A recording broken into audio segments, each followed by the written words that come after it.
दर्शकों, द्वारका एक ऐसी प्राचीन धार्मिक नगरी है जिसे कभी भगवान श्री कृष्ण ने बसाया था। हिंदू धर्म में द्वारका को 7 सबसे प्राचीन नगरों में से एक माना जाता है। बाकी 6 नगर हैं मथुरा, काशी, हरिद्वार, अवंतिका, कांचीपुरम और अयोध्या। कुछ लोग द्वारका को द्वारावती, कुशस्थली, आनर्तक, ओखा मंडल, गोमती द्वारका, चक्र तीर्थ, अंतरद्वीप और वाणी दुर्ग के नाम से भी जानते हैं। इस शहर के चारों ओर बहुत लंबी दीवारें थीं, जिसमें कई द्वार थे। कई द्वारों के शहर होने की वजह से ही इस नगरी का नाम द्वारका पड़ा। परंतु अब यहाँ ये सवाल उठता है कि श्री कृष्ण की मृत्यु के बाद अचानक ऐसा क्या हुआ कि ये पूरी नगरी जलमग्न हो गई। दर्शकों, आज की इस वीडियो में हम आपको बताएंगे कि आखिर कब, क्यों और कैसे डूबी श्री कृष्ण की नगरी द्वारका। द्वारका नगरी को श्री कृष्ण की कर्मभूमि भी माना जाता है। महाभारत में वर्णित कथा के अनुसार श्री कृष्ण ने जब कंस का वध किया, तब जरासंध ने कृष्ण और यदुवंशियों का नामो निशान मिटाने की ठान ली और मौका मिलते ही जरासंध मथुरा और यादवों पर बार बार आक्रमण करता रहा। धीरे धीरे उसके अत्याचार बढ़ने लगे, तो अंत में यादवों की सुरक्षा के लिए श्री कृष्ण ने मथुरा को छोड़ने का निर्णय लिया और मथुरा से निकलने के बाद भगवान श्री कृष्ण ने एक ऐसे नगर की स्थापना की जो विशाल और सुसंगत था।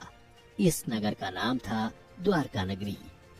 कहते हैं कि श्री कृष्ण अपने कुल बंधुओं के साथ द्वारका में बड़े आराम से रहने लगे। समय बीतता गया। 36 साल तक राज करने के बाद और श्री कृष्ण की मृत्यु के बाद द्वारका नगरी समुद्र में समा गई। पौराणिक ग्रंथों में द्वारका के समुद्र में विलीन होने से जुड़ी 2 कथाओं का विवरण मिलता है। पहला, माता गांधारी द्वारा श्री कृष्ण को दिया गया श्राप और दूसरा, ऋषियों द्वारा श्री कृष्ण पुत्र सांब को दिया गया श्राप। कथा के अनुसार महाभारत युद्ध में कौरवों पर विजय प्राप्त करने के पश्चात जब युधिष्ठिर का हस्तिनापुर के राजमहल में राज तिलक हो रहा था, तब कौरवों की माता गांधारी ने अपने 100 पुत्रों के वध और महाभारत युद्ध के लिए श्री कृष्ण को दोषी ठहराते हुए श्राप दिया कि जिस प्रकार कौरवों के वंश का नाश हुआ है, ठीक उसी प्रकार यदुवंश का भी नाश होगा। जबकि दूसरी कथा के अनुसार महाभारत युद्ध के 36 वर्ष पश्चात द्वारका में तरह तरह के अपशकुन होने लगे। तब एक दिन महर्षि विश्वामित्र, कर्ण, देवर्षि नारद आदि द्वारका आए। वहाँ यादव कुल के नवयुवकों ने उनके साथ परिहास करने का सोचा। इसके लिए वे श्री कृष्ण के पुत्र सांव को स्त्री वेश में ऋषियों के पास ले गए और कहा कि ये स्त्री गर्भवती है। आप लोग बताइए कि इसके गर्भ से क्या उत्पन्न होगा। नवयुवकों के ऐसा कहने के बाद ऋषिगण ध्यान करने लगे और जब उन्हें पता चला उनके सामने ये सभी जिसे स्त्री बता रहे हैं वो वास्तव में एक पुरुष है, तो उन लोगों को बड़ा क्रोध आया और फिर उन्होंने नवयुवकों से कहा, तुम लोगों ने हमारा अपमान किया है, इसलिए श्री कृष्ण का यह पुत्र एक लोहे के मूसल को जन्म देगा, जिससे तुम लोग अपने समस्त कुल का संहार करोगे। उस मूसल के प्रभाव से केवल श्री कृष्ण व बलराम ही बच पाएंगे। उधर श्री कृष्ण को जब ये बात पता चली तो उन्होंने कहा, ये बात अवश्य सत्य होगी। मुनियों के श्राप के प्रभाव से दूसरे ही दिन सांब ने मूसल को जन्म दिया। जब ये बात राजा उग्रसेन को पता चली तो उन्होंने उस मूसल को चुराकर समुद्र में फेंकवा दिया। इसके बाद राजा उग्रसेन व श्री कृष्ण ने नगर में घोषणा करवा दी कि आज से कोई भी वृष्णि व अंधकवंशी अपने घर में मदिरा तैयार नहीं करेगा और यदि ऐसा करता कोई भी व्यक्ति पकड़ा जाएगा तो उसे मृत्यु दंड दिया जाएगा। घोषणा सुनकर द्वारकावासियों ने मदिरा नहीं बनाने का निश्चय किया, परंतु फिर भी इसके बाद द्वारका में भयंकर अपशकुन होने लगे।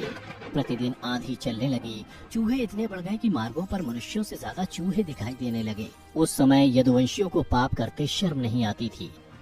उधर नगर में होते इन अपशकुनों को देख भगवान श्री कृष्ण समझ गए कि कौरवों की माता गांधारी का श्राप सत्य होने का समय आ गया है। उन्होंने देखा कि इस समय वैसा ही योग बन रहा है जैसा महाभारत के युद्ध के समय बना था। फिर श्री कृष्ण ने यदुवंशियों को तीर्थ यात्रा करने की आज्ञा दी। श्री कृष्ण की आज्ञा से सभी राजवंशी समुद्र के तट पर प्रभास तीर्थ आकर निवास करने लगे। प्रभास तीर्थ में रहते हुए एक दिन सात्यकी ने आवेश में आकर कृतवर्मा का उपहास उड़ाया और अनादर कर दिया। कृतवर्मा ने भी कुछ ऐसे शब्द कहे कि सात्यकी को क्रोध आ गया और उसने कृतवर्मा का वध कर दिया। यह देख अंधक वंशियों ने सात्यकी को घेर लिया और हमला कर दिया। सात्यकी को अकेला देख श्री कृष्ण के पुत्र प्रद्युम्न उसे बचाने दौड़े और सात्यकी और प्रद्युम्न अकेले ही अंधक वंशियों से भिड़ गए। परंतु संख्या में अधिक होने के कारण वे अंधक वंशियों को पराजित नहीं कर पाए और अंत में उनके हाथों मारे गए।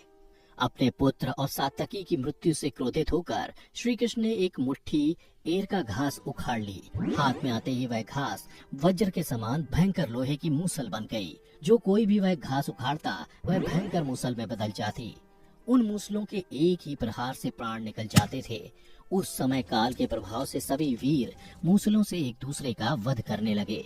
यदुवंशी भी आपस में लड़ते हुए मरने लगे। श्री कृष्ण के देखते ही देखते सांब, चारुदेशन, अनिरुद्ध और गध की मृत्यु हो गई। अंत में श्री कृष्ण ने अपने सारथी दारुक से कहा कि तुम हस्तिनापुर जाओ और अर्जुन को पूरी घटना बताकर द्वारका ले आओ। दारुक ने ऐसा ही किया। इसके बाद श्री कृष्ण बलराम को उसी स्थान पर रहने का कहकर द्वारका लौट आए। फिर श्री कृष्ण ने पूरी घटना अपने पिता वासुदेव जी को बता दी। यदुवंशियों के संहार की बात जानकर उन्हें भी बहुत दुख हुआ।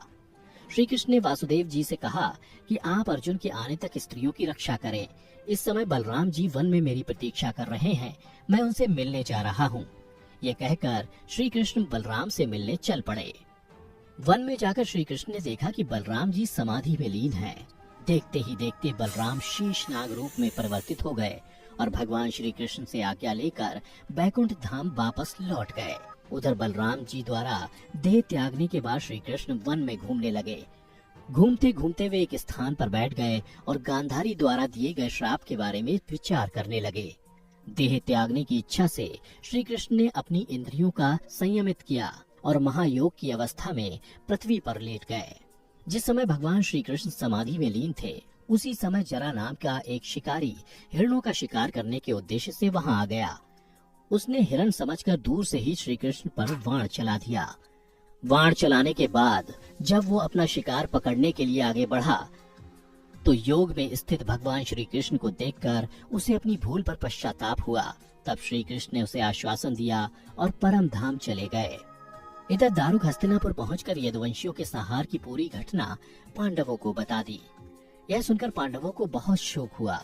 अर्जुन तुरंत ही अपने मामा वसुदेव से मिलने के लिए द्वारका चल दिए। अर्जुन जब द्वारका पहुंचे तो श्री कृष्ण की रानियां उन्हें देखकर रोने लगी। उन्हें रोता देख अर्जुन भी रोने लगे और श्री कृष्ण को याद करने लगे। इसके बाद अर्जुन वसुदेव जी से मिले। वसुदेव जी ने अर्जुन को श्री कृष्ण का संदेश सुनाते हुए कहा कि द्वारका शीघ्र ही समुद्र में डूबने वाली है, अतः तुम सभी नगरवासियों को अपने साथ ले जाओ। उसके बाद अर्जुन अपने साथ श्री कृष्ण के परिजनों तथा सभी नगरवासियों को लेकर इंद्रप्रस्थ की ओर चल दिए। उन सभी के जाते ही द्वारका नगरी समुद्र में डूब गई। यह दृश्य देखकर सभी को बड़ा आश्चर्य हुआ और 2005-2007 में भारतीय पुरातत्व सर्वेक्षण के निर्देशन में भारतीय नौसेना के गोताखोरों ने समुद्र में समाये द्वारका नगरी के अवशेषों को खोज निकाला, जो इस पौराणिक कथा की प्रामाणिकता को साबित कर चुका है। इस खोजी टीम को समुद्र में 560 मीटर लंबी द्वारका की दीवार भी मिली। इतना ही नहीं, उन्हें पौराणिक समय के कुछ बर्तन भी मिले जो 1528 ईसा पूर्व से 3000 ईसा पूर्व के हैं। खोजकर्ताओं की माने तो समुद्र की गहराई में मिली ये नगरी लगभग 9000 साल पुरानी है।